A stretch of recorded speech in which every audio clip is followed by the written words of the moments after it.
오늘 우리에게 주신 하나님 말씀을 보도록 하겠습니다. 우리 하나님 말씀은 다니엘서 6장 1절에서 10절까지의 말씀입니다. 우리 구약성경 1242면입니다. 우리 이 말씀을 저희 여러분이 한 절씩 읽도록 하겠습니다.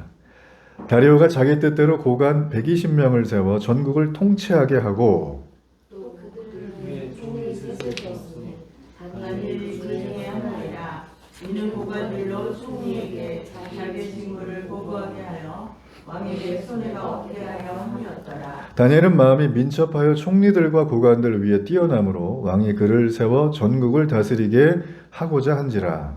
이에 총리들과 고관들이 국사에 대하여 다니엘을 고발할 근거를 찾고자 하였으나 아무 근거 아무 허물도 찾지 못하였으니 이는 그가 충성되어 아무 그릇됨도 없고 아무 허물도 없음이었더라. 그들이 이르되 이 다니엘은 그 하나님의 율법에서 근거를 찾지 못하면 그를 고발할 수 없으리라 하고 이에 총리들과 고관들이 모여 왕에게 나아가서 그에게 말하되 다리오 왕이여 만순강하옵소서. 나라의 모든 총리와 지사와 총독과 법관과 관원이 의논하고 왕에게 한 법률을 세우며 한 금령을 정하실 것을 구하나이다. 왕이여 그것은 곧 이제부터 30일 동안에 누구든지 왕 외에 어떤 신에게나 사람에게 무엇을 구하면 사자굴에 던져놓기로 한 것이니이다. 그런즉 왕이여 나라가에 금령을 세우시고 그 조서에 왕의 도장을 찍어 메대와 바사에 붙이지 아니하는 유대를 따라 그것을 다시 붙이지 못하게 하옵소서 하매 이에 다리오 왕이 조서에 왕의 도장을 찍어 금령을 내니라. 다니엘이 이 조서에 왕의 도장이 찍힌 것을 알고도 자기 집에 돌아가서는 윗방에 올라가 예루살렘으로 향한 창문을 열고 전에 하던 대로 하루 3번씩 무릎을 꿇고 기도하며 그의 하나님께 감사하였더라.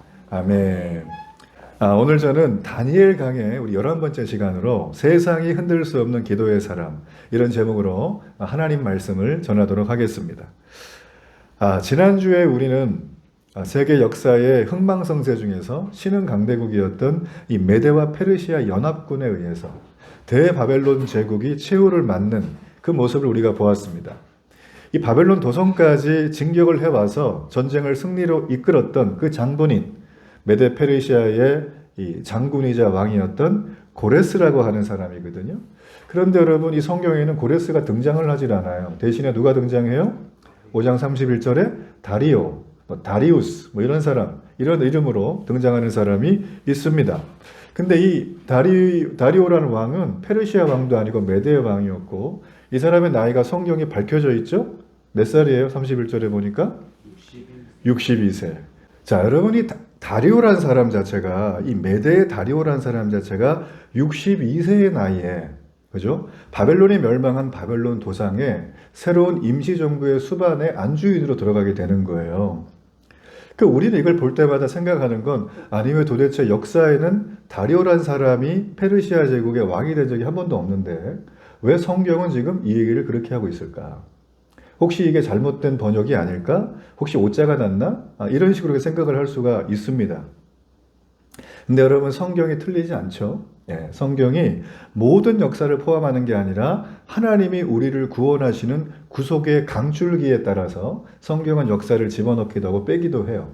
그리고 거기에서 하나님의 신실한 사람들이 어떤 그 역사에 그 침울하고 암울하고 그 타락하고 그 더러운 시대에 하나님의 일들을 감당했는가. 성경은 사실 그런 거에 포커스를 가지고 인물들의 2930명이 등장이 되는 거예요. 나중에 여러분 성경을 보실 때 여담이지만, 이 사람은 어떻게 하나님을 만났고, 회심이죠. 만나기 전의 삶은 얼마나 찌질했고, 만난 이후에 그는 어떻게 됐는지, 이 비포와 애프터를 가지고 그 사람의 인물을 보면 너무 재밌어요. 막장 드라마 저리 가랍니다. 진짜 이거는 한번 보면 밤새 정주행해야 될 그럴 각이에요, 성경 사실. 그래서 오늘도 사실 이제 그런 인물이 등장을 하는 겁니다. 자, 우리가 오늘 이 부분, 왜 고레스 왕인데 다리오라고 썼는가, 이거를 좀 우리가 보기 위해서는 당시의 그 시대적인 배경을 좀 볼 필요가 있습니다. 당시에는 이 메데와 페르시아 연합 제국이 형성되었던 어떤 시기가 있어요. 함께. 자, 우리 지도를 잠깐 보실까요? 자, 이 지도를 보면 굉장히 선명하죠, 그죠? 자, 이 지도는 주전 530년쯤, 550년쯤 되는 그때 지도인데 여기에 가만히 보면 이 메데 페르시아 연합군의 고레스 왕이 정복 전쟁을 했던 곳이에요. 이 페르시아는 지금으로 말하면 요즘에 그 이란 있죠? 이 하마스의 배후라고 지목이 되는, 여러분 원래 이란의 풀네임이 뭔지 아세요? 이란 이슬람 공화국이에요. 여기는 문자대로 이슬람을 신봉하는 그런 나라예요. 하마스는 이 이스라엘 땅, 이 유대 땅에다가 이슬람 정부를 만드는 게 그들의 목적입니다. 약자 그래서 하마스인 거예요. 그러니까 이란이 거의 뭐 마쿠의 큰형님이죠. 자, 이 땅이 어떤 땅이냐면 페르시아 땅인데, 여러분 원래 이 메데 페르시아는 보시는 것처럼 이 남과 북이 길게 이어져 있거든요. 근데 가만히 보면 이 페르시아보다 메데 땅이 압도적으로 크고 사람도 많고 군사력이나 경제력이 월등히 페르시아를 압도해 있었어요. 자, 그런데 하나의 사건이 벌어지는데 이 페르시아 왕과 이 당시에 메데의 공주가 결혼하면서 두 나라가 서로 혼인 동맹이 맺어집니다. 옛날에 이런 일이 많았죠. 그래서 그 사이에 태어났던 왕자가 누구냐면 고레스예요. 이 고레스가 사실은 태어날 때만 해도 이게 동맹관계긴 했지만은 페르시아는 메데의 속국 정도로 크게 막 그렇게 영향력이 없었던 나라예요. 자, 그러다가 주전 559년이 되었을 때 이 고레스가 페르시아의 왕이 되면서부터 국력이 하루가 다르게 신장을 하더니만 마침내 그가 이끌었던 페르시아군이 주전 550년에 메데 제국의 수도를 정복해 버립니다. 고레스는 메데 제국의 수도를 점령하면서 완전히 끝장을 낼 수도 있었지만 그는 그렇게 하지 않아요. 그는 엄청난 절제력을 발휘하면서 사실 그의 꿈이 뭐냐면 메데를 정복하는 정도가 아니고 그는 메데 정복을 시작으로 해서 바벨론을 정복하고 세계 전체를 제패하는 아주 야심만만한 왕이었어요. 근데 가만히 보니까 메데가 힘을 잃기도 했지만 여전히 여기에는 엄청난 군사력과 부가 있거든요. 이 시스템이. 그래서 이 고레스가 아주 외교적인 수완술로 당시에 메데 수도에 있었던 왕이 바로 이 다리오라는 왕인데 자신의 외삼촌격이에요. 그러니까 이 다리오를 아주 극진히 대접을 합니다. 그러면서 명예를 예우해주고 하면서 잘 얘기를 해서 이 동맹을 맺어요. 그래서 메데에 있었던 모든 군사력과 경제적 부를 전부 흡수해가지고 이걸 가지고 나중에 바벨론을 침공하고 세계를 제패하는데 결정적인 역할을 하게 되는 것이죠. 자, 그리고 그가 이제 이 고레스라는 왕이 오른 지 20년째 되던 해에 여기 보시게 되면 당시 최대의 숙적이었던 바벨론 도성을 드디어 함락을 하게 됩니다. 이게 바로 주전 539년의 얘기죠. 네. 우리는 그 장면을 지난 시간에 살폈습니다. 네. 자, 이렇게 점령을 하게 된 다음에 이 고레스는 이 메데 페르시아의 연합 정부를 구성을 했기 때문에 이 자기는 바벨론 도성을 임시정부 수도로 삼거든요. 그런데 여기에 고레스가 머물질 않아요. 이유는 간단해요. 자기는 계속 나머지 정복 전쟁을 해야 되기 때문에. 그러면 도성이 비면 안 되잖아요. 그렇죠. 그래서 거기다가 자기 외삼촌인 다리오를 임시정부의 수반으로 세워놓은 거예요. 그리고 그 사람은 전쟁을 떠납니다. 전쟁을 떠나서 그 사람은 약 2년 정도의 시간 동안 나머지 모든 나라들을 다 제패하고 금이 환영해서 돌아오게 됩니다. 돌아오자마자 그가 했던 일은 무엇일까요? 그는 왕이 되는데 명분이 필요하잖아요. 그죠? 그래서 어떻게 했냐면 임시정부의 수반이었던 다리오의 딸과 혼인을 맺어요. 그래서 나는 메데와 페르시아의 정통성을 승계받은 왕이다. 온 세상에다가 이걸 공표를 하죠. 그런 다음에 그는 이 제국의 통치권을 외삼촌에게 잠깐 맡겼는데 그 통치권을 다 넘겨받고 드디어 이제 본격적으로 페르시아의 시대가 열리게 되는 거예요. 자, 그 다음 사진을 보실까요? 자, 페르시아 제국이 얼마나 큰지를 보여주는 건 이 녹색으로 된 게 전부 페르시아입니다. 지금 우리가 보고 있는 전 세계에서 오일이 가장 많은 동네. 그죠? 전 세계에서 세계 고대 근동의 문화유산이 가장 많은 지역이에요, 여기가. 오죽하면 걸프전 때 미국이 이 이라크 동네를 이렇게 폭격을 할 때 여기는 피해 가져갈 정도였으니까. 지금도 여기는 파면 그냥 유물인 거예요. 엄청난 유물이 있다. 여기에 제가 보기에는 아마도 에덴 동산이 있지 않았을까. 저는 그런 생각을 아무래도 하게 되어집니다. 자, 우리가 보고 있는 이 다니엘서 6장은 바로 이런 배경 속에서 다니엘서 6장이 시작이 되고 있다는 것입니다. 자, 그래서 우리가 타임머신을 타고 한 뭐 2500년 전으로 갔지만 다시 현재로 돌아와서 우리가 한번 다시 한번 이거를 보자는 거예요. 자, 임시정부의 수반이 되었던 다리오 왕. 이 사람이 삽시간에 제국이 너무 커졌어요. 그죠? 그 바벨론 도성에 딱 앉아보니까 규모가 막 어리어리하거든요. 자기 나라 동네랑 게임이 안 되는 거예요. 근데 딱 보니까 이게 그냥 그대로 뒀다가는 우리가 권력을 잡기는 했지만 밑에 있는 신하들이나 백성들이 민심이 이반하게 되면 문제가 많아지겠죠. 그래서 그가 했던 건 뭐냐면 행정 조직을 새롭게 다 개편합니다. 자, 그게 바로 1절과 2절의 말씀이에요. 자, 우리 이 말씀을 함께 한번 읽어봅니다.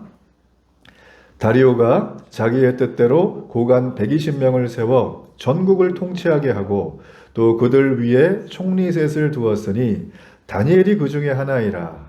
이는 고관들로 총리에게 자기의 직무를 보고하게 하여 왕에게 손해가 없게 하려 함이었더라.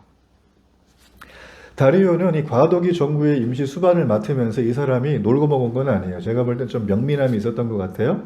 딱 되자마자 이 사람이 한 건 전국을 120개 지역으로 나누고 120명의 장관을 세웁니다. 그죠? 지금으로 말하면 도지사쯤 되겠죠. 이 엄청난 땅에.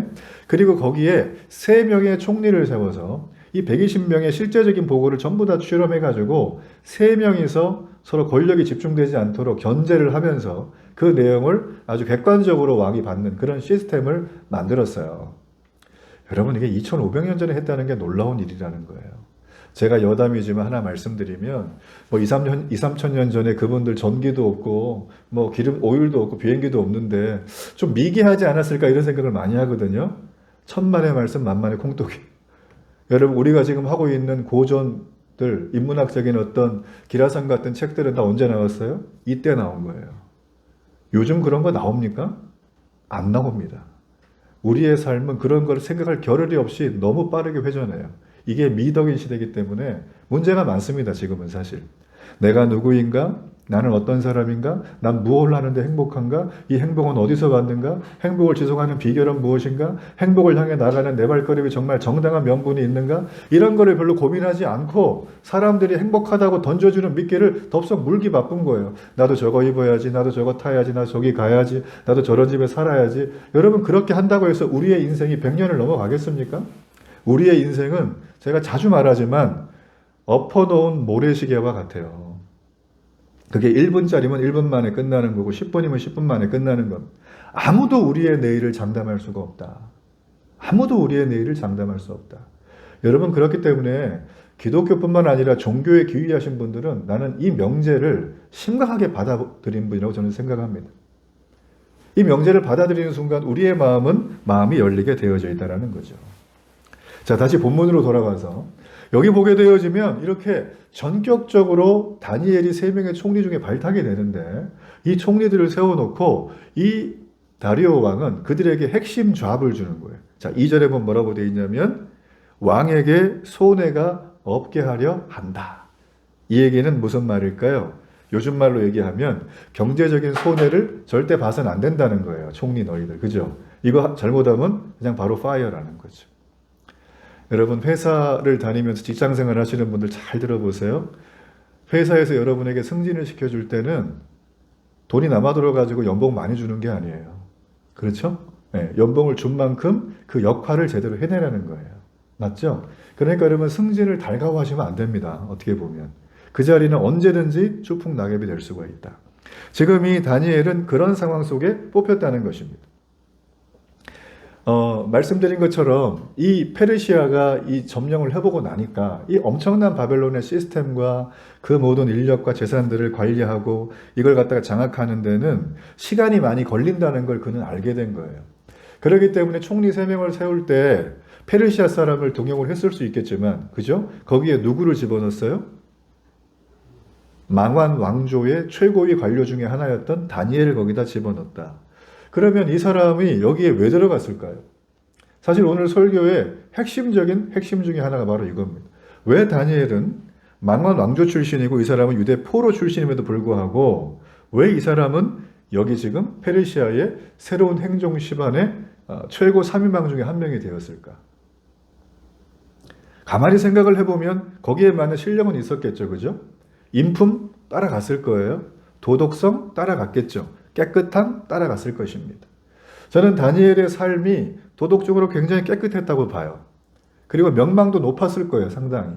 그 사람이 유대 포로 출신, 지금으로 말하면 미국에 가면 인종차별이 지금도 극심하대요. 많이 변하긴 했지만 여전히 유색인종에 대한 차별, 흑인들, 정말 죄송한 얘기지만 흑인들이, 제가 아는 목사님 그런 얘기 하셨어요. 흑인들이 공부를 좀 잘하잖아요, 학교 다니면서. 그러면 할 말이 없잖아요, 백인들이. 그럼 어떻게 얘기하냐면 흑인 주제 이런 데는 거예요. 그게 무슨 영어 표현이 이렇게 관용어로 아예 있더라고요. 유색인종인 본인도 그렇게 당했다는 거예요. 근데 그 친구랑 나랑 친하지 않은 관계가 아니래요. 그냥 그들의 어법이 그렇다는 거예요. 자, 이 보십시오. 이 다니엘이라는 사람은 지난 수십 년 동안 망화낭조였던 바벨론의 최고위 행정수반에서 전체를 관장하던 사람입니다. 그죠? 이 사람은 여전히 인종차별을 그때 받았던 사람입니다. 그런데 여러분이 다리오가요, 조사를 하다 보니까 다니엘의 아주 특이한 이력이 발생한 걸 제가 잘 알게 됐어요. 다니엘이 어떤 사람이었어요? 당시에 가장 이 바벨론의 히어로 같은 느부갓네살 왕도 다니엘이 뭐라고 말하면 꼼짝도 못하는 거예요. 그의 지혜를 인정해주고 그의 하나님을 찬양했던 왕이 느부갓네살 왕이었어요. 뿐만 아니라 우리 지난주에 살폈던 이 벨사살 왕 술잔치할 때, 고간 1000명이나 술잔치할 때 다니엘이 딱 나가가지고 하는 말이, 당신이 이러면 망한다고. 멸망을 예언할 정도의 담대함과 용기가 있는 사람. 그게 지금 현재 다니엘이라는 사람이라는 게 그의 조사 결과 딱 드러난 거예요. 그러니까 다리오가 볼 때 이 다니엘이라는 사람은 굉장히 흥미진진한 사람이에요. 그러면서도 속으로 반신반의했을 거예요. 과연 이 사람을 내가 세우면 일을 잘할까? 여러분, 항상 우리의 보스들은 이 생각을 한다는 걸 여러분 기억하셔야 돼요. 여러분, 보스가 여러분을 세웠을 때 보스의 에너지를 여러분을 관리하는 데 쓰지 않도록 하는 게 보스의 마음에 드는 거예요. 예.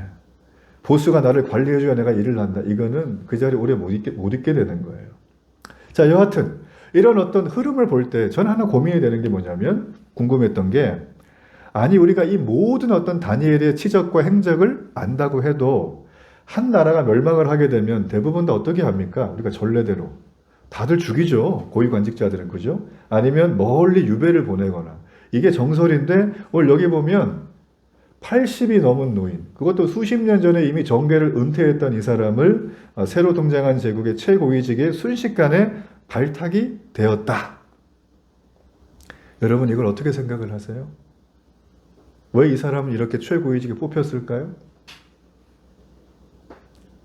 조금 전까지는 제가 인간의 설명을 곁들인 거지만 사실 이거는 신적인 영역이죠. 하나님의 시각으로 볼 때 여러분, 이거는 하나님의 섭리라고밖에 해석이 안 되는 거예요. 우리가 인생을 살아가며 과학적으로 증명하고 해석할 수 있는 것도 많이 있습니다. 여러분, 과학은 세상의 모든 걸 규명할 수 없습니다. 그렇기 때문에 과학은 영적인 진리를 밝혀낼 수가 없죠. 근데 과학이 전부라고요? 이성적인 게 전부라고요? 그렇지 않습니다. 과학은 하나님이 만들어 놓은 이 세상에 약간의 설명을 해줄 수 있는 좋은 학문 중에 하나인 거예요. 하나님이 일하시는 방법, 하나님의 섭리의 방법, 하나님이 계획하시고 일을 만들어 가시는 그 방법을 과학과 이성으로는 절대 해석을 할 수가 없습니다. 바로 이 장면이 그런 장면이라는 거예요. 우리는 모르지만 하나님은 일하고 계시는 거죠. 네. 자, 권력의 최고의 자리에서, 그죠? 하나님께서 이미 수십 년 전에 은퇴한 그를 다시금 권력의 최고의 자리에, 그것도 새로 등장한 제국의 최고위직으로 올리셨다는 것은 뭔가 의도가 있겠죠. 어떤 의도가 있겠습니까? 그냥 딱 생각해봐도 하나님이 뭔가 일을 주시겠구나. 하나님의 뜻을 이루라고 사명을 주신 거예요. 네.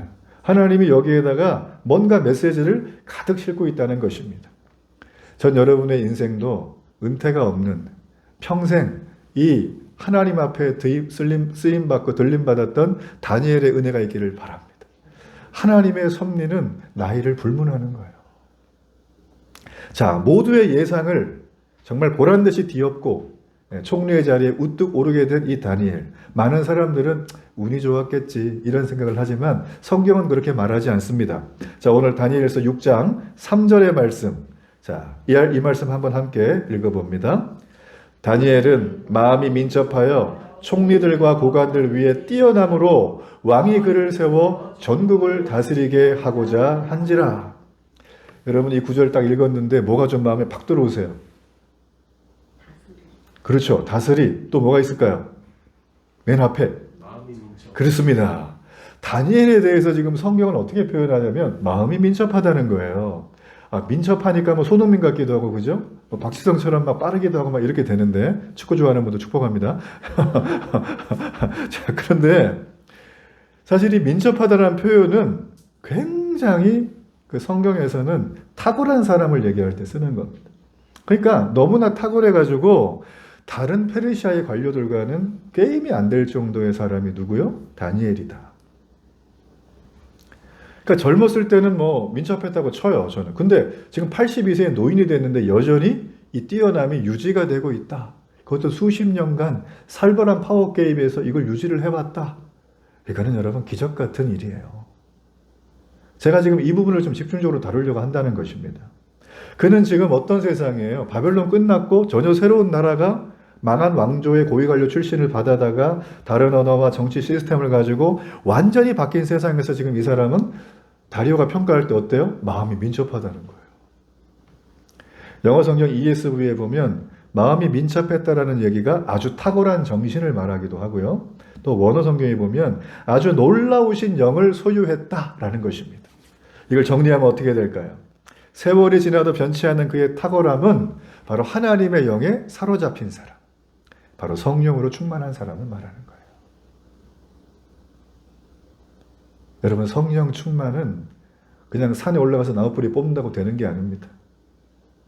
다니엘은 15세의 나이에 끌려가서 82세가 될 때까지 성령 충만을 사모하며 사는 사람이에요.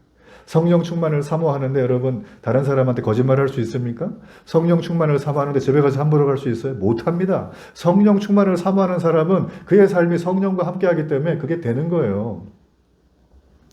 페르시아의 그 어떤 인재들도 감히 따라올 수 없는 타의 추적을 보러 하는 그의 능력은 하루아침에 생긴 게 아니고 자기 개발한다고 생긴 게 아닙니다.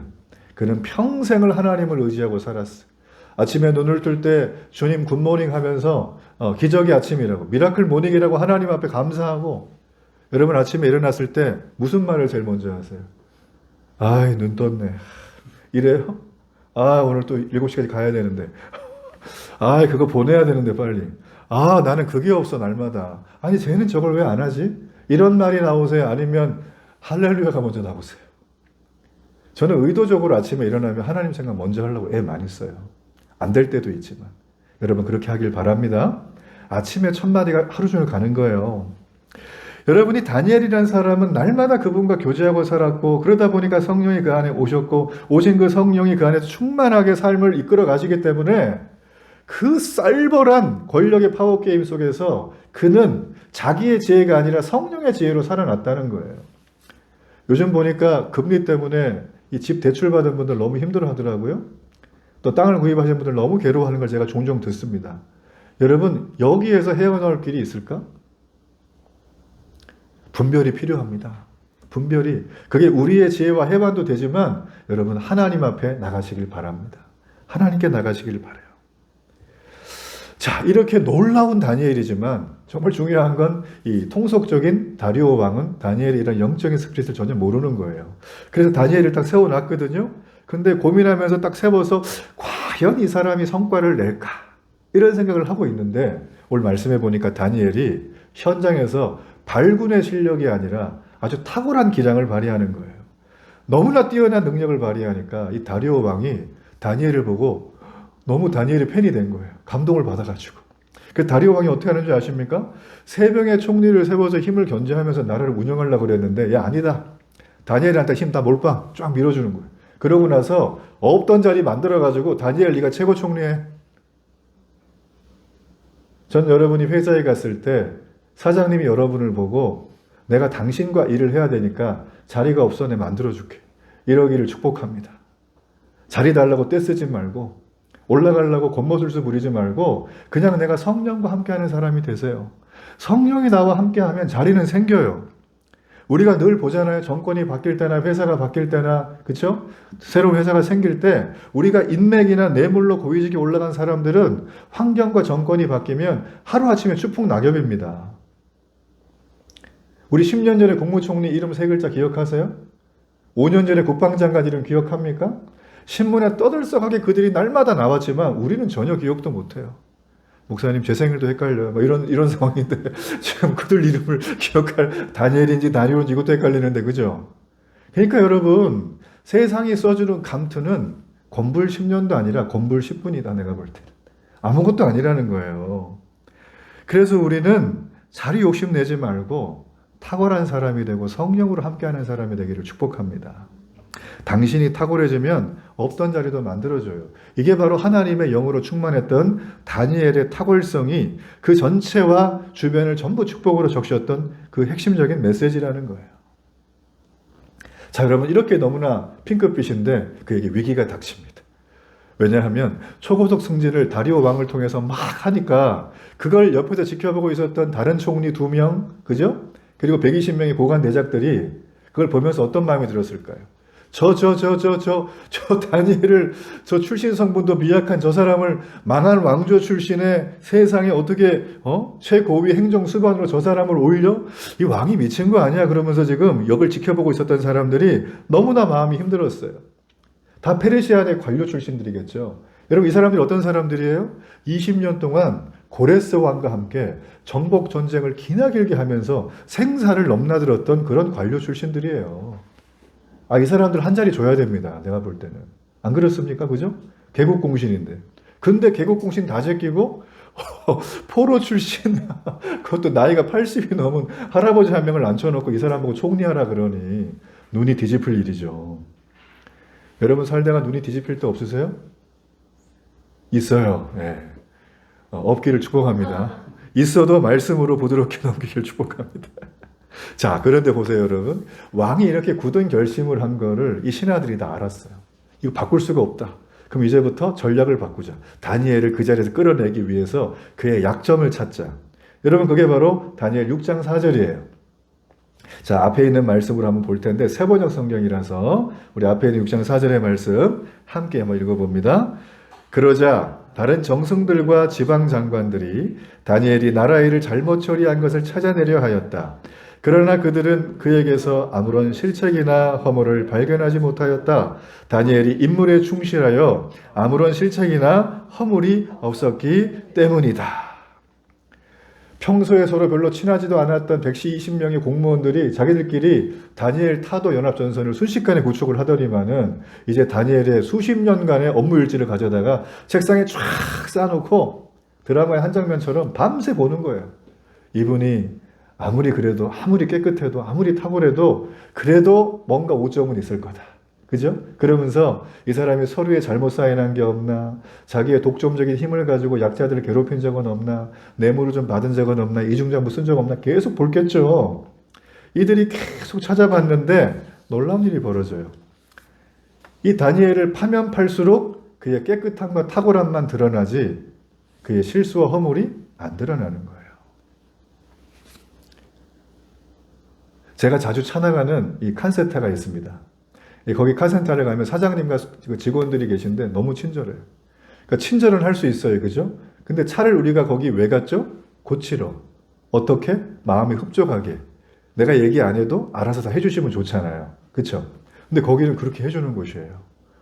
가면 거기가 어떻게 하는 데냐면 이런 얘기 하면 안 되는데 제가 부품을 사가지고 가면 공인만 받고 해주는 데가 있어요. 제가 그런 데 여러 군데를 가봤거든요. 근데 여기를 제가 계속 가는 이유는 뭐냐면, 물론 다른 분들도 좋습니다. 가보면. 근데 이분들은 어떻게 해주시냐면, 제가 가면 일단 원인 파악이 금방 되잖아요. 그리고 그거를 정말 제 눈앞에서 순식간에 잘하세요. 그러고 나면 뒤처리해야 될 게 좀 남습니다. 뭐 이렇게 차가 이렇게 뭐 떠보면은 밑에 오일도 막 묻어 있고, 먼지도 많잖아요. 본네트 열면. 그죠? 그럼 그런 것들을 대부분은 해달라 그러면 해주지. 마지못해. 아닌가? 마지못해 아닐 거예요. 아닙니다. 말을 안 하면 잘 안 해주는 데가 많아요. 물론 바쁘니까 여러 가지로. 근데 여기는 항상 해줘요. 오일이 막 흥건하게 묻어 있는데 막 이거를 자기 약품 뿌려가지고 막 10분 기다렸다가 막 닦아주는 거예요. 이게 따로 받거든요, 돈을. 근데 막 저한테 얘기해주면서 이게 지금 이런데 몇 달 있으면 이렇게 될 거니까 예방정비하면 좋다고 저한테 3가지를 알려줬어요. 제가 다음 주에 거기를 갈 겁니다, 또. 왜냐하면 제가 그분 말을 믿거든요. 저처럼 의심 많은 사람이 그걸 믿어요. 왜냐하면 그분이 내게 신뢰하는 행동을 계속 갈 때마다 보여주기 때문이에요. 저는 그분이 크리스찬인지에 대해서는 알 길은 없습니다. 그렇지만 그분이 하는 행동이 크리스찬다운 행동이라는 걸 저는 확신해요. 그리고 그분은 그 행동을 계속하기 때문에 그분을 보면, 그분이 만약 하나님을 믿는 사람이라면 야, 저 사람이 믿는 하나님은 나도 교회 가봐야겠다. 이 생각이 그냥 드는 거예요. 성경적인 표현으로 말하면 하나님의 기쁨과 영광이 되는 하루를 사는 겁니다. 이렇게 삶을 살면 그분의 하루의 일상, 그 모든 직업의 현장이 고단하고 또 피곤하고 몸이 힘들 수도 있지만, 그죠? 그의 모든 것들은 하나님 앞에 드려지는 일상의 예배가 되는 거예요. 다니엘이 허물을 켜려고 했던 그 고위 관료들이 다니엘을 캐면 캘수록 그는 깨끗함과 탁월함이 타의 추종을 불허하는 거예요. 야, 그만 파자. 파봐야 더 이상 안 나온다. 감동을 좀 받았을 것 같아요. 제 생각에는. 그리고 다니엘을 가만히 보니까 그에겐 아무 실책도 없고 허물도 없는 거예요. 한마디로 말하면 그는 부패하는 거 없고 도덕적으로 깨끗했다라는 것입니다. 이 시대의 교회의 위기를 여러 사람이 많이 말을 합니다. 수많은 사람들이 교회가 이래서 위기다 저래서 위기다 말을 많이 하지만 저는 딱 한 가지를 봅니다. 이 시대의 교회가 거룩을 잃어버렸다. 특별히 그리스도인들의 삶에 거룩이 사라진 거예요. 여러분, 교회는 세상과 다르게 세상에서 바라볼 때 윤리와 도덕의 마지막 표준입니다. 그렇죠? 그래서 정말 죄송한 얘기인데 불교에서 절에서 뭔가 이렇게 문제가 생기면 회자가 안 되지만 교회에서 뭔가 문제가 생기면 어떻게 돼요? 삽시간에 언론에 도배가 돼요. 저는 그걸 바라보면서 세상은 교회를 도덕과 표준의 마지막 보루로 보는구나. 저는 그 생각을 하게 돼요. 이렇게 깨끗해야 되는 게 사실 교회인데 거짓말하면 교회가 들어가 있고 부정부패하면 교회가 들어가 있고 다 그런 건 아니지만 전 그런 걸 바라보면서 너무 가슴이 아파요. 말로 다 할 수 없이 마음이 어렵습니다. 하나님의 영광을 드러내야 될 교회가 어떻게 이렇게 정반대의 모습을 하고 있는 것인가? 여러분 잘 들으세요. 믿음의 사람 그리고 이 땅에 있는 모든 교회들이 하나님의 거룩과 하나님의 향한 순결이 없다면 교회가 아무리 크고 화려하고 퍼포먼스가 좋아도 세상을 절대 변화시킬 수가 없습니다. 저 서구교회가 몰락한 걸 여러분 보세요. 거기 건물이 없습니까? 돈이 없습니까? 사람이 없습니까? 신학이 없어요? 지금 문 닫았어요. 그렇지 않은 데가 덜어 있긴 하지만 여러분 이 얘기가 우리 한국교회에 곧 닥칠 거라고 수많은 전문가들은 얘기합니다. 저는 그 원인은 딱 하나로 봅니다. 바로 하나님의 거룩과 하나님의 순결을 우리가 회복해야 되는 거예요. 이 시대에 최첨단 기술이 모여져 있는 초고속 전투기도요. 참새 한 마리가 엔진에 들어가면 하늘을 나는 것 같죠? 잠시 후면 추락하듯이 우리가 아무리 탁월한 하나님의 사람이라도 우리가 아무리 탁월한 하나님의 영적인 교회들이라도 이 바로 도덕성에 문제가 생기면 어둠의 세력이 공격해 올 때 방어 한번 못 해봐요. 그가 아무리 겉은 좋아도 그의 내공은 완전히 사라진 거예요. 오늘 다니엘은 그런 게 전혀 없었다라는 거예요. 그리고 다니엘은 말합니다. 그는 파보니까 충성된 사람, 충실한 사람이라는 거다. 이 얘기는 제가 말씀드린 것처럼 우리 사장님처럼 그냥 다니엘이 하는 건 다 믿는 거예요. 사람들이 딴지를 안 걸어요. 나 저분은 무조건 믿어. 저분이 정말 뭐로 매주를 쓴다 그래도 난 다 믿어. 이렇게 되는 거죠. 자, 여러분 보십시오. 지금까지 밝혀낸 다니엘의 스토리. 이 모든 이 업무 처리 능력이 탁월하고 실책도 없고 실수도 없고 허물이 없고 또 이 사람은 충성된 사람이라고 누가 평가를 해주고 있죠? 다니엘을 음해하고 자리에서 내리려고 하던 페르시아의 그 신하들이에요. 그 신하들이 날카로운 검증 시스템을 가지고 다니엘을 샅샅이 뒤져봤지만 결론은 다니엘은 처음부터 지금까지 깨끗하고 신실하고 믿을 수 있는 사람이다. 디모데후서 2장 21절에 보면 그러므로 누구든지 이런 것에서 자기를 깨끗하게 하면 귀 쓰는 그릇이 되어서 거룩하고 주인의 쓰심에 합당하며 모든 선한 일에 준비함이 된다고 했어요. 내가 살아가야 될 이유를 찾고 싶으십니까? 내가 하나님을 믿었다면 하나님이 내게 허락하신 사명을 감당하며 하나님의 기쁨, 내게도 축복 이렇게 되어주고 싶은 일 하고 싶으세요? 자, 그러려면 간단합니다. 맨 먼저 내가 깨끗한 사람이 되어야 되는 거예요. 정결한 사람이 되어야 되는 거예요. 내 그릇이 깨끗하고 단단하도록 나를 준비시키는 것입니다. 그렇게 하고 나서 우리는 지금 내가 속해 있는 데일리 교회에서, 지금 내가 속해 있는 내 인생 속에서, 지금 내가 속해 있는 내 가족에게서, 내 직장에서, 내 학교에서, 삶의 현장에서 정말로 꼭 필요한 사람이 되도록 여러분의 기도를 만들어가는 거예요. 그렇게. 내 그릇을 그렇게 만들어가는 거예요. 세상은 나를 인정하지 않아도 가는 겁니다. 여러분, 다니엘은 양면의 사람이에요. 다니엘은 기도하며 환상을 보던 성령의 사람이죠. 그러나 다니엘은 현실에 깊이 뿌리박은 영성을 가지고 현장에서 성실과 탁월함으로 일을 해냈던 사람이었던 거예요. 전 여러분이 세상에서도 이런 인정과 축복이 있는 사람 되기를 간절히 바랍니다. 자, 여러분, 이렇게 다니엘의 놀라운 면을 살폈지만 이제부터 진짜 다니엘의 위기가 닥치게 됩니다. 다니엘을 음모에 빠뜨리려고 했던 이 사람들이 지금 사면초가에 몰렸잖아요. 근데 가만히 보니까 딱 하나 이들의 눈에 들어온 게 있습니다. 그게 바로 다니엘서 6장 5절의 말씀이에요. 자, 우리 앞에 세 번역 성경이기 때문에 함께 한번 읽어봅니다. 그래서 그들은 서로 말하였다. 다니엘이라는 자는 그가 믿는 신의 법을 문제 삼지 않고는 고발할 근거를 찾을 수 없었다. 놀랍죠? 이 사람 털고 봤더니 고발할 내용이 하나도 없는 거예요. 근데 딱 하나 있더래. 그가 믿는 신앙. 그의 신앙심 하나만 이걸 어떻게 잘 엮으면 야, 이분 넘어뜨릴 수 있겠다. 요 느낌이 딱 온 거죠. 저는 사실 이 대목을 묵상하다가 매우 부러웠어요. 그러면서 두려웠어요. 왜 그러냐면 다른 사람이 누군가 오셔갖고 저를 탁 털어가지고 탈탈탈 터면 아, 이 목사님은 신앙심 외에는 털 게 더 이상 없어. 이런 말을 저는 못 들을 것 같다는 위기감이 큰 거예요. 나는 그 말 못 듣겠네.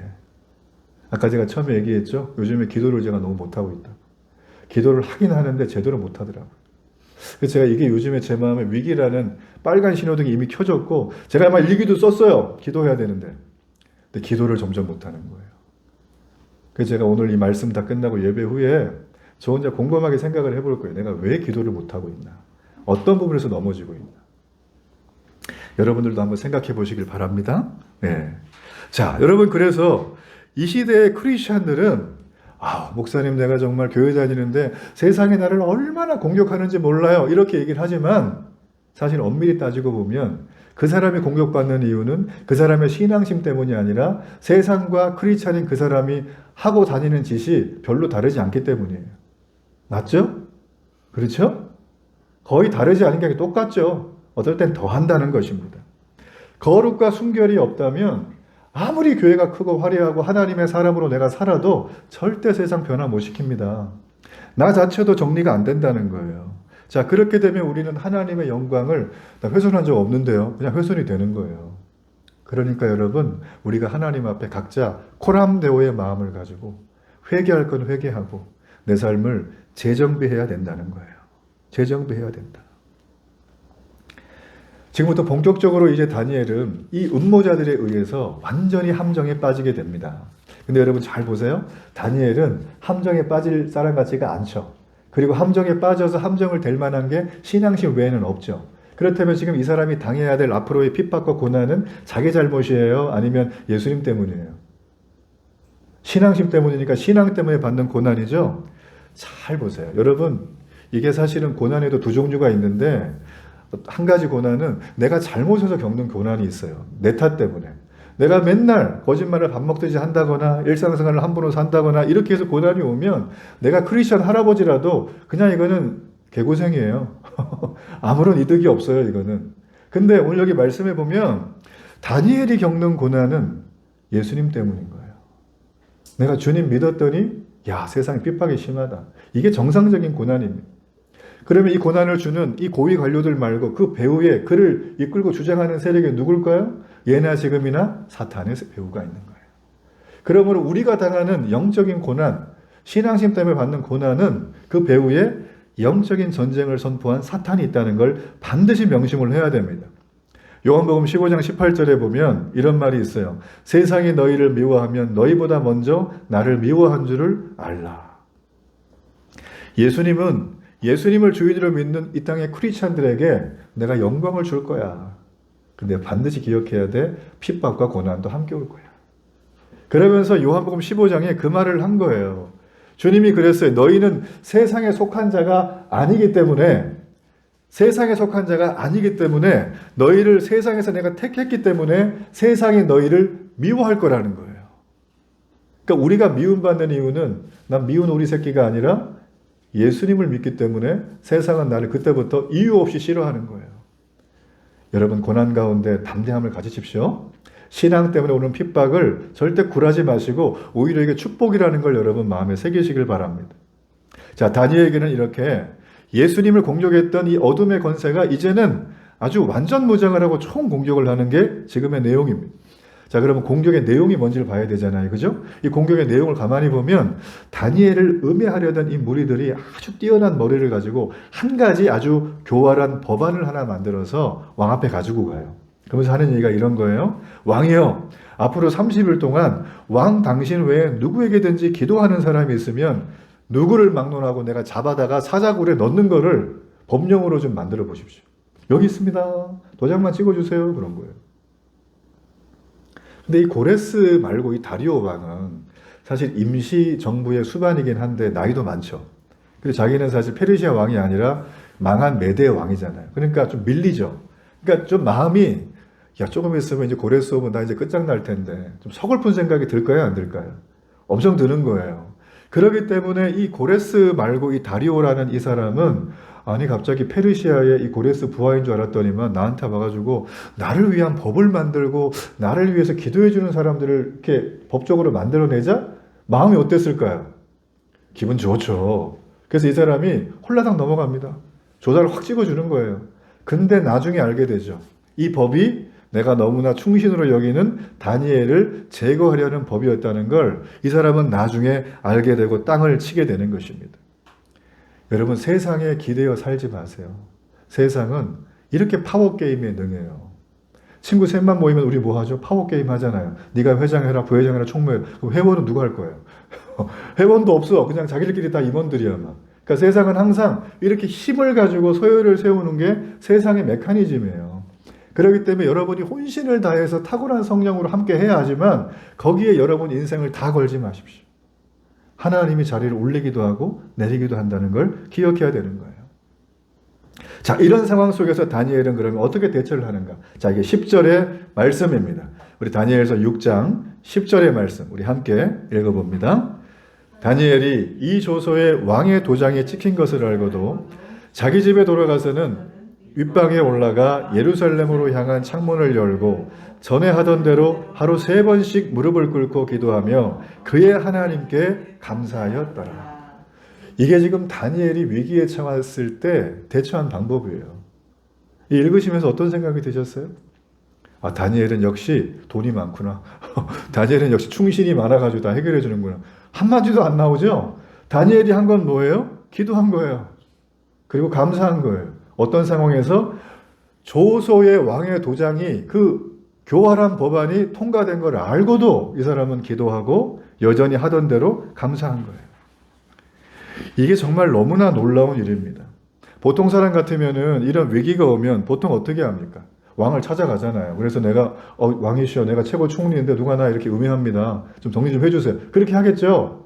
정상적인 방법 아닙니까? 근데 그 사람은 이걸 지금 안 해요. 또 하나 자신의 사람을 동원해서라도 인간적인 수단으로 이걸 막으려고 할 텐데 그것조차도 이 사람은 포기합니다. 그리고 나서 어떻게 하죠? 전에 하던 대로. 그러니까 이 사람은 늘 해오던 게 있었어요. 그게 뭘까요? 습관대로 기도한 거예요. 그것도 형식적으로 밥 먹을 때 씻기도 하는 것처럼 한 게 아니라 매일 하루에 3번씩 정기적인 시간에 같은 장소에 가서 아무도 없는 곳에서 하나님과 1대1로 만나서 예루살렘을 향해서 자신의 유대 땅 하나님의 성전이 있는 예루살렘을 향해서 창문을 열고 기도했다는 거예요. 여러분 다니엘이 그냥 휴가 가서 한강에 노는 사람이 아닙니다. 그 사람은 최고 총리예요. 최고로 바쁜 사람이에요. 이 사람은 시간을 쪼개 쓰는 사람인데 하루에 몇 번? 3번. 그 시간에 가서 하나님을 만났고 만나는 정도가 아니라 기도를 하는데 어떤 기도를 했냐면 그의 기도는 솔로몬이 했던 기도예요. 열왕기상 8장에 보면 이런 말이 있습니다. 이 성전을 향하여 주의 눈이 주야로 보시오며 주의 종과 주의 백성 이스라엘이 이곳을 향하여 기도할 때 주는 간구함을 들으셨다. 여러분 잘 보세요. 다니엘은 기도하는데 하나님 힘들어요 이렇게 서러워서 그냥 한탄한 게 아니라 말씀을 붙들고 기도한 거예요. 누구 말씀요? 자기의 선조 솔로몬 왕이 예루살렘을 향하여 창문을 열고 기도했던 그걸 그는 어릴 때부터 조기 신앙교육 받아서 알았어요. 그는 세상에 재밌는 걸 즐기기 전에 먼저 하나님 말씀을 배웠던 사람이에요. 그 하나님 말씀을 그는 받고 전수를 받고 솔로몬의 기도를 기억했어요. 어디서요? 15세에 끌려간 바벨론 포로 땅에서.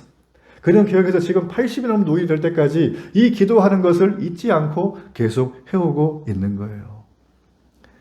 주 안에 사랑하는 여러분, 자녀가 있으시다면, 자녀가 생길 거라면 세상 사람처럼 영어학원, 수학학원에 올인하지 마세요.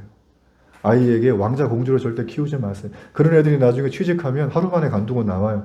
갔더니만 부장님이 나를 왕자로 취급 안 해주거든. 갔더니만 대리님이 나를 공주로 취급 안 해주거든. 못 견디는 거예요. 못 견딥니다, 그거. 요즘의 교육의 메커니즘이 너무나 그릇돼 있습니다. 제가 볼 때는. 아이들이 힘든 거 있으면 겪게 하세요. 어려운 거 있으면 겪게. 대신에 기도하는 부모가 됐어요. 제일 중요한 건 신앙의 조기교육을 받는 게 너무나 중요하다는 것입니다. 그래서 이 다니엘은 자기 자신의 한탄을 위해 기도한 게 아닙니다. 80년 넘게. 무슨 기도했어요? 나라와 민족의 회복을 위해서. 이 바벨론 땅 포로로 끌려왔지만 느부갓네살의 저 악한 통치 속에 있었지만 그 왕을 위해서 그는 기도한 거예요. 이런 기도가 나와야 되지 않겠습니까? 이런 경건의 습관이 80년 넘도록 유지되는 거 얼마나 아름다운 모습이에요. 전 여러분이 이런 습관이 있기를 간절히 바랍니다. 경건의 습관이 있기를 바라요. 자, 이런 의미에서 10절 하반절에 보면 그의 하나님께 감사하였더라. 저는 이 말이 그가 가식이 아니라 진짜라고 여겨지는 거예요. 그는 염려와 두려움이 있었겠죠. 그럼에도 불구하고 그는 평소에 하던 대로 하나님 앞에 감사하고 기도했어요. 19세기 미국의 E.M. 마운즈라는 목사님은 굉장히 기도에 대해서는 클래식한 책인 기도의 능력이라는 책에서 이런 말을 합니다. 기도하는 한 사람은 얼마나 귀한지 모른다. 이분이 이런 말을 하셨어요. 오늘날 교회가 필요로 하는 것은 더 많은 기계와 더 좋은 기계와 새로운 조직도 아니라 기발한 방법도 아니라 오직 성령이 쓰실 수 있는 기도하는 사람이다.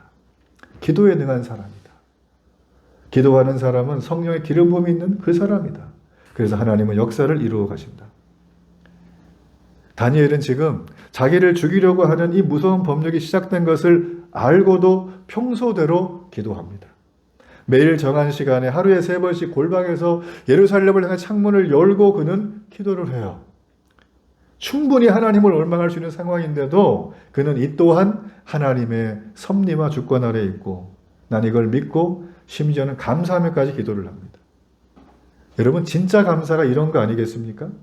도저히 감사할 수 없는 상황, 내가 이해되지 않는 그 상황, 이게 하나님의 선한 뜻인지도 모르는 그 상황 속에 그는 그걸 믿는 거예요. 그리고 감사를 하는 것입니다. 그러므로 진짜 감사는 오직 믿음으로만 할 수 있다. 전 여러분 빌립보서 4장 6절로 7절의 말씀을 함께 읽으면서 오늘 설교를 마치겠습니다. 우리 빌립보서 4장 6절과 7절의 말씀 함께 읽습니다. 아무것도 염려하지 말고 다만 모든 일에 기도와 간구로 너희 구할 것을 감사함으로 하나님께 아뢰라. 그리하면 모든 지각에 뛰어난 하나님의 평강이 그리스도 예수 안에서 너희의 마음과 생각을 지키시리라. 이 말씀대로 여러분의 한 주간이 은혜와 축복이 넘치는 시간 되길 간절히 바랍니다.